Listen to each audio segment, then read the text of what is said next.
everyone, I welcome you all to today's session of topic Decodified. Today we are going to talk about certain new rules for work from home which are currently being proposed for special economic zones. We shall be talking about this particular topic in the following sequence. First of all, why in news, then about the new rules about SEZ, that is special economic zones, then SEZ facilities and incentives, followed by the prelims and mains based practice questions for you guys.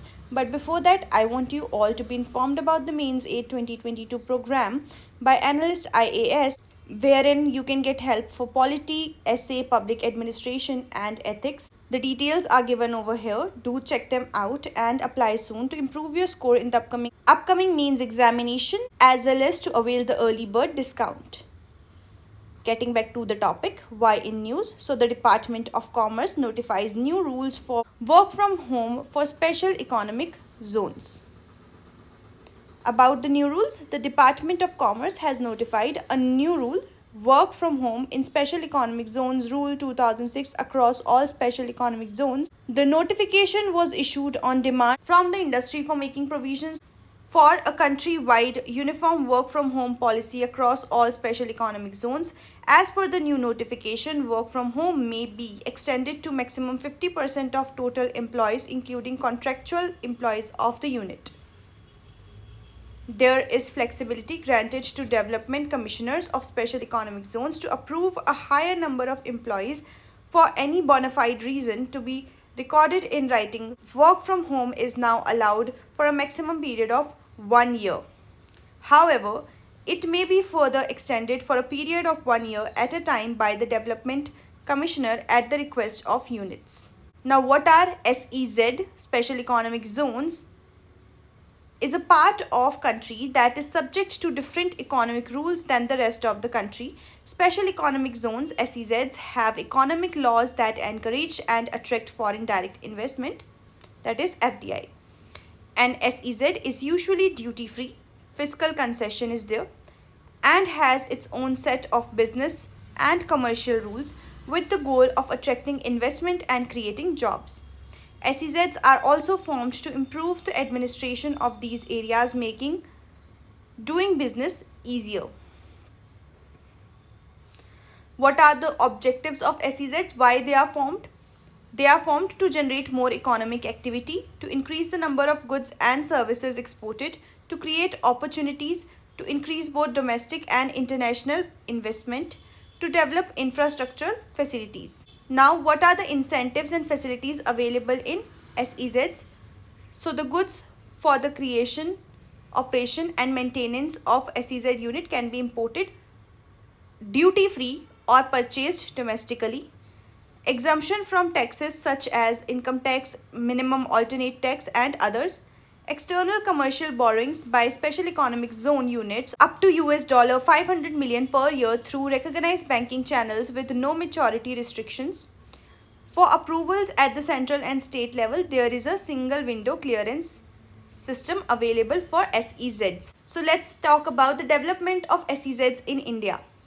In 1965, Kandla, Gujarat became Asia's first EPZ, that is Export Processing Zone. While these EPZs had a framework similar to SEZs itself, the government started establishing SEZs in the year 2000 under the foreign trade policy to address the infrastructural and bureaucratic obstacles that were perceived as limiting EPZ performance. In 2005, the Special Economic Zones Act was passed. In 2006, the Act and the SEZ rules went into effect.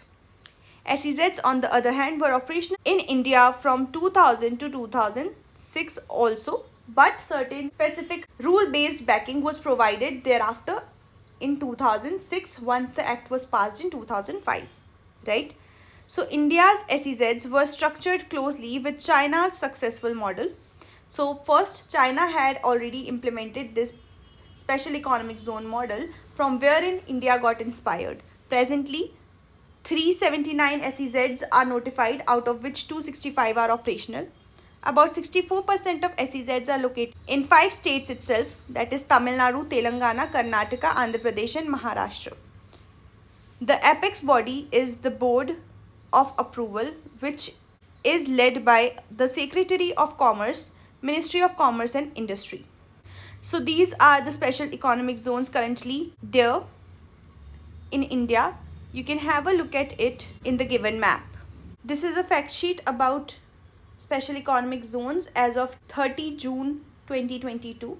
You can see the number of approvals, number of notified SEZs, number of in principle approvals, operational SEZs, and the number of units that have been approved in SEZs, and so on. Further monetary information has also been given below, which you can go through, but it's not very useful for you to go that much into the depth. So we shall be moving further with our prelims based practice question. Which committee was established under the Ministry of Commerce to investigate the present SEZ policy?